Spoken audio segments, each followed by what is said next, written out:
Hello guys, welcome back to my YouTube channel. ನಾನಿವತ್ತು quick and ಈಸಿಯಾಗಿ ಮಾಡುವಂಥ ಒಂದು ತೆಳುವಾದ ವೈಟ್ ಚಟ್ನಿ ಮಾಡೋದನ್ನು ತೋರಿಸ್ತಾ ಇದ್ದೀನಿ. ಇದೇನಪ್ಪ ಚಟ್ನಿ ಮಾಡೋದು ಬರಲ್ವಾ ಅಂದ್ಕೋಬೇಡ್ರಿ. ನಾನು ಈ ಮನೆಯಲ್ಲಿ ಇದೇ ಥರ ಟ್ರೈ ಮಾಡ್ತೀನಿ, ಅದನ್ನು ತೋರಿಸೋಣ ಅಂತ ಟ್ರೈ ಮಾಡಿದ್ದೀನಿ. ನೋಡಿ, ಇಷ್ಟ ಆದರೆ ಲೈಕ್ ಮಾಡಿ, ಶೇರ್ ಮಾಡಿ, ನನ್ನ ಚಾನಲ್ನ ಸಬ್ಸ್ಕ್ರೈಬ್ ಮಾಡಿ.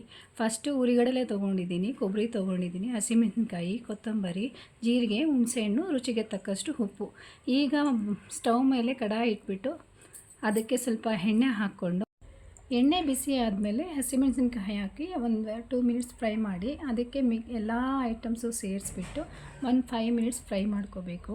ಇದು ಫ್ರೈ ಆದಮೇಲೆ ತಣ್ಣಗಾಗೋವರೆಗೂ ಸ್ವಲ್ಪ ಕಾದು ಆಮೇಲೆ ನಾವು ಮಿಕ್ಸಿ ಜಾರ್ಗೆ ಹಾಕ್ಕೋಬೇಕು. ಈ ಥರ ಮಾಡೋದ್ರಿಂದ ಚಟ್ನಿ ತುಂಬ ಚೆನ್ನಾಗಿ ರುಚಿ ಬರುತ್ತೆ. ಅದಕ್ಕೋಸ್ಕರ ಫಸ್ಟ್ ಚಟ್ನಿ ಅಂತಂದರೆ ಒಂದೇ ಸರಿ ಮಿಕ್ಸಿಗೆ ಹಾಕ್ಕೊಂಬಿಡ್ಬಾರ್ದು. ಸ್ವಲ್ಪ ನೀರು ಸೇರಿಸಿ ಸ್ವಲ್ಪ ತರಿಯಾಗಿ ರುಬ್ಕೊಂಡು ಆಮೇಲೆ ಮತ್ತೊಮ್ಮೆ ಇನ್ನೊಂದು ನೀರು ಸೇರಿಸಿ ಇನ್ನೊಂದ್ಸಲಿ ಫೈನಾಗಿ ಪೇಸ್ಟ್ ಮಾಡಿಕೊಂಡು ಲಾಸ್ಟ್ ಆ್ಯಂಡ್ ಫೈನಲ್ಲು ಕೊತ್ತಂಬರಿ ಸೇರಿಸಿ 1-2 ಸರಿ ತಿರುಗಿಸ್ಕೊಂಡ್ರೆ ಸಾಕು, ಚಟ್ನಿ ರೆಡಿ ಆಗಿಬಿಡತ್ತೆ. ಈಗ ಪ್ಯಾನ್ಗೆ ಸ್ವಲ್ಪ ಎಣ್ಣೆ ಹಾಕಿ ಒಗ್ಗರಣೆ ಮಾಡ್ಕೊಳ್ಳೋಣ. ಎಣ್ಣೆ ಹಾಕಿ ಸಾಸಿವೆ, ಜೀರಿಗೆ, ಕಡಲೆಬೇಳೆ, ಉದ್ದಿನಬೇಳೆ, ಹಾಗೆ ಒಂದು ಬ್ಯಾಡಗಿ ಮೆಣಸಿನ್ಕಾಯಿ, ಕರಿಬೇವು ಹಾಕ್ಕೊಂಡು ಒಗ್ಗರಣೆ ಮಾಡ್ಕೊತಾ ಇದ್ದೀವಿ. ಚಟ್ನಿಗೆ ಸರ್ವೇ ಸಾಮಾನ್ಯವಾಗಿ ಯಾರೂ ಒಗ್ಗರಣೆ ಹಾಕೋದಿಲ್ಲ, ಆದರೆ ಒಗ್ಗರಣೆ ಹಾಕ್ಕೊಂಡ್ರೆ ಚಟ್ನಿ ತುಂಬಾ ಟೇಸ್ಟಿಯಾಗಿರುತ್ತೆ.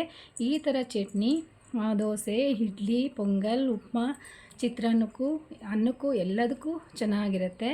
ನೀವು ಕೂಡ ಇದೇ ಥರ ಟ್ರೈ ಮಾಡಿ, ನಿಮ್ಗೆ ಹೇಗೆ ಅನಿಸ್ತು ಅಂತ ತಿಳಿಸ್ಕೊಡಿ.